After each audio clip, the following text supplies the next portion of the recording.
telling where you'll end up.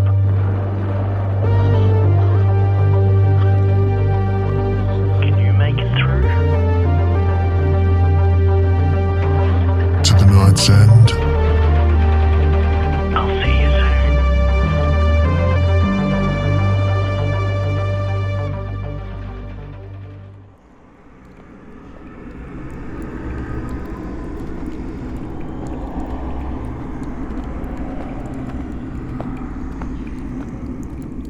A brave explorer tumbles down into a rabbit hole. Little do you know that an infinite dimension lies below, an eternal abyss, a never-ending warren. It's not quite that, but sort of is. Well, let's at least get away from the Leporidae metaphor. Shut up, Beatrice! It was not but an hour ago that I last fed you. Be polite. We have a guest. Oh, what's that? You're right. I haven't yet introduced myself. How rude of me. My name is Jimmy Horrors. Yes, I do in fact live here. For thousands of years. We often have people pass through here on their way to... Well, you'll find out. These travellers in their state are chatty, always telling me the strangest things with no regard for their future. Maybe it's because they're all going to... You know. They tell me stories. Delicious stories. They fascinate me so much that I keep record of them here. Some probably shouldn't see the light of day. I'm so curious as to how you were here, and so lucid.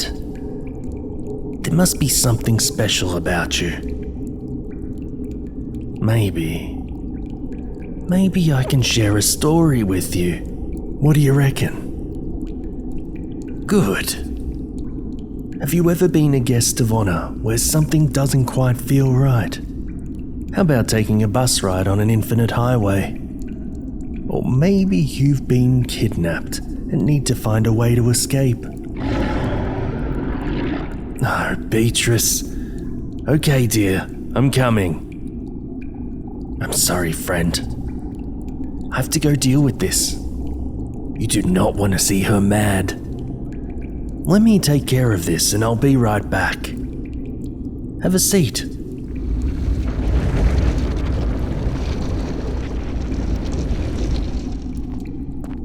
Beatrice, you cannot be hungry.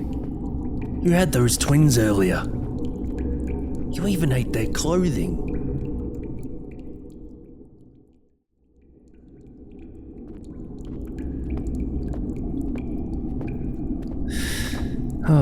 Sorry about that, friend. She's so demanding, but guards this place quite well.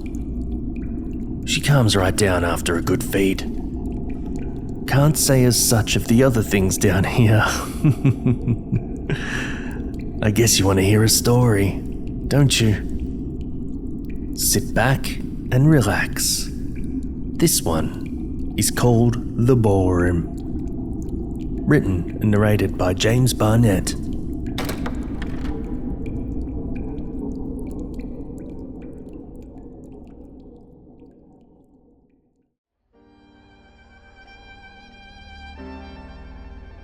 A bright flash, speckles of white beyond. My hands rub my eyes, attempting to clear my vision. I lower them. Colours blur into the white and forms begin to take shape. A man unknown to me sits across the table, his gloved hands clasped in a resting position on the table in front of him. A plate is pushed to the side of the table near him, red liquid on it. Cutlery sits in a 4 o'clock position on the plate, indicating completion of his meal. As I try to gain my bearings, I look around the room in survey. It appears to be a ballroom. The floor is made out of white marble, and there are people crowded around tables that surround the dance floor. A continuous dull murmuring emanates from the crowd, their eyes flitting around, as they seem to be trying to sneak glances at me. 3 lone women are dancing, swirling around the dance floor, each of their heads raised and their eyes closed in obvious appreciation of the music. A chamber orchestra is placed on the far side of the room behind a barrier. They play delicately, exquisitely. What is that tune? I know it. Tartini, maybe.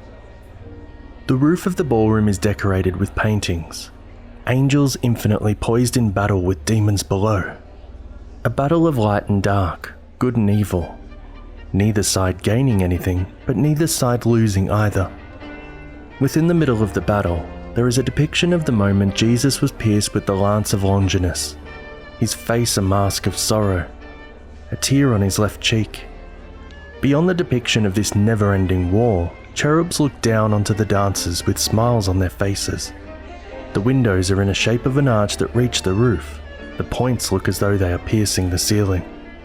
LED light breaks up the window's colours, fogged glass preventing me from seeing beyond it. I look down and see a rare cooked steak. It is untouched upon the plate in front of me. Blood leaks from the fibrous tissue, and I salivate in anticipation.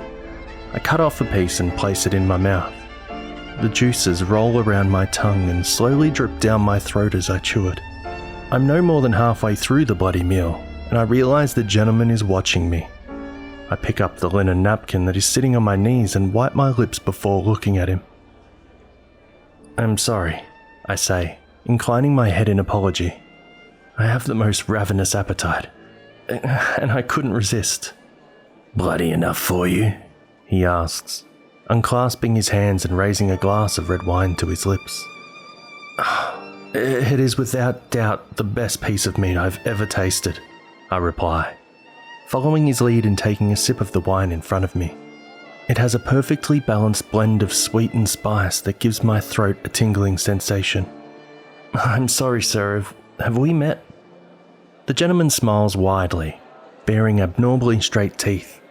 They gleam and remind me of a white picket fence. He is an attractive man, and every feature seems in its place, with intent. His face glows. He wears a scarlet tuxedo that has a black floral print over it.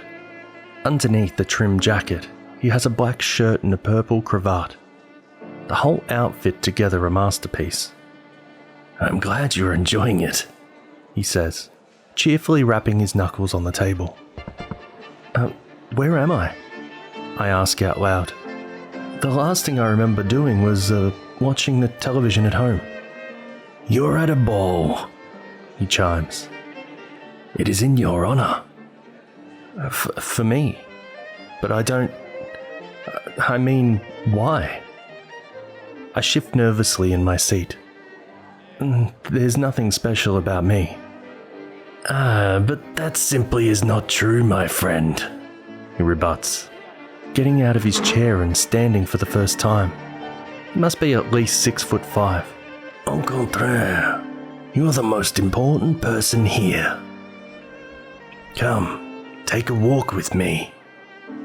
I rise from my chair hesitantly and still confused.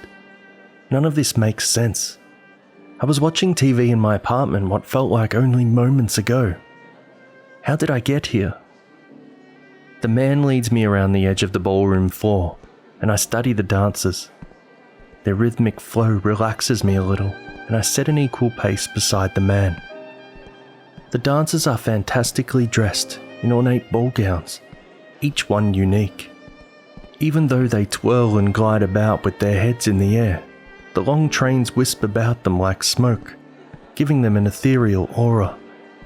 Each bodice is low cut around the chest and sits off their shoulders, revealing naked necks. They each have a mask on that adds to the mystery. The dance begins to change and become sensual. Their hands rubbing up and down themselves.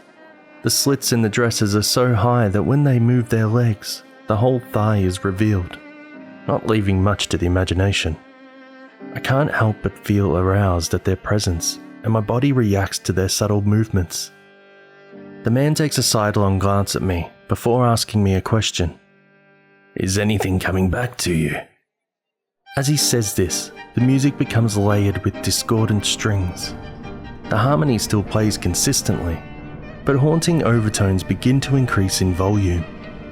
My head feels dizzy for a moment, almost as if a channel was left on static for a time. I shake my head and feel a weight in my breast pocket. I hear him chuckle as I reach into it and pull out a small book. I flip the pages and there are pictures of 3 young women, all similar in looks with blonde hair, blue eyes, and small petite noses. Their likenesses are so similar, but I can't quite pick it. I think they are my sisters, I say as I look up from the photographs to the gentleman. I notice beyond him the windows are shifting shape in a very slow manner, but also in and out, as though the whole room is taking a breath. The people around all the other tables seem to have stopped talking, and all are sitting completely still. This time, completely avoiding looking in my direction. They are not your sisters, but they are special to you, he says as we make it back to the table we were sitting at earlier. He motions for me to have a seat again. Isn't it nice to stretch your legs and take in the sights? Indeed it is, though the other people here seem awfully quiet. I rack my brain trying to remember where I know the faces from. A flash of a dark closet and a figure huddled in the corner enters my mind, but dissipates as quickly as it comes. What is that? The gentleman claps his hands together once, and the murmuring from the people starts up again. He pulls a case from his pocket and takes a cigarette out of it. I look up and see the paintings on the roof are moving. The whole scene plays out like a movie. Angels and demons performing acts of extreme violence. They are ripping off each other's limbs and mutilating each other. The cherubs smile crooked smiles. As they tear at each other, the ceiling starts to melt. The gentleman lights his cigarette, and on his first exhale, he blows the smoke in my face. The acrid odor of burning flesh hits my nostrils. Another flash, and this time a vision of an arm covered in burns while a woman screams. A bright red rod stabbing flesh. Such awful visions. I shake my head to clear the static. It helps me focus on the gentleman and pushes the bad images away. We all know what you did, he says. His voice changed now. You can't stay in here forever. It is almost time. He blows out so much smoke that it engulfs me. I can't see anything. The pungent odor hits my nostrils harder. Added to the smell of burnt flesh is the sulphurous smell of burnt hair, and it keeps getting stronger. What is happening? Almost time for what? I yell, a tremble in my voice. The smoke clears a little and I can see that the table is on fire, sending fingers of flames around the room, spreading so quickly as if the whole room is made of paper. Like I said, you are the guest of honor, and we are welcoming you. My eyes hurt from the smoke, and I close them for a moment to stop the stinging. When I open them, the female dancers are standing behind the gentleman. His eyes flash black and his teeth are now as sharp as daggers. His mouth barely contains them. His face is drawn out. A black shape that is his aura spreads out through the room, darkening it. The dancers' masks are off, and I can see that they have no eyes. Their skin is charred and there are puncture marks all over them. Even through the blackened and disfigured flesh, I can see that they are the women from the pictures. Parts of their body ooze infected pus from the untreated wounds. The music crescendos in its discord and the walls and roof fall away to reveal a nothingness. Only the floor remains. The women's skin starts to melt and reveals only their skeletons. The flesh plops as it hits the ground, splashing gore everywhere. They grab my arms and my skin starts to singe. I hear a scream of horror and realize that the voice is coming from my lips. I see a pale horse gallop in the distance, and the ballroom floor opens into flames engulfing everything. They overcome me like a wave of liquid heat. When it subsides, I can see that I am now sitting on the chair in my apartment. A gun lays on the floor. I look around and can see my brains hanging on the wall behind me. Skull fragments litter the carpet. The gold glistens in the glow of the static from the television set. An intense pain within what remains of my head. You raped and tortured these women, the gentleman bellows. His form now is more like a damned creature, limbs dislocated at obscene angles. His eyes bleed down the ragged skin of his face. I let your mind imagine a world where you were innocent. I let you imagine this so I could take it all away. Just so I could crush your spirit and steal your hope.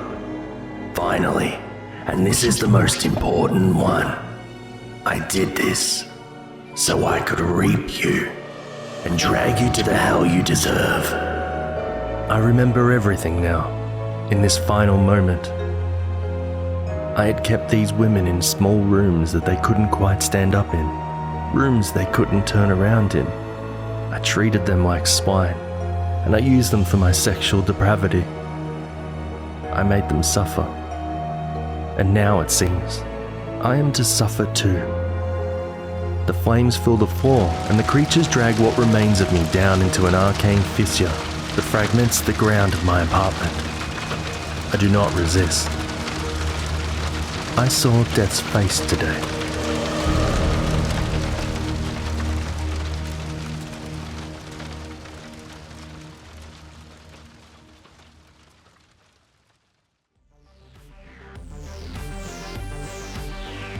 You've been listening to the Night's End podcast, which is a production of Dissonance Media. To support us, please leave a review, or for bonus content, head to patreon.com/Night's End podcast. Our website is nightsendpodcast.com. The Ballroom was written and narrated by James Barnett. James is a writer, voice actor, and podcast producer from Australia. He is the creator of The Night's End and After the Gloaming, and is also a regular producer of the other stories. For more from James, head to jamesbarnettcreative.com. Stay horrific, everyone.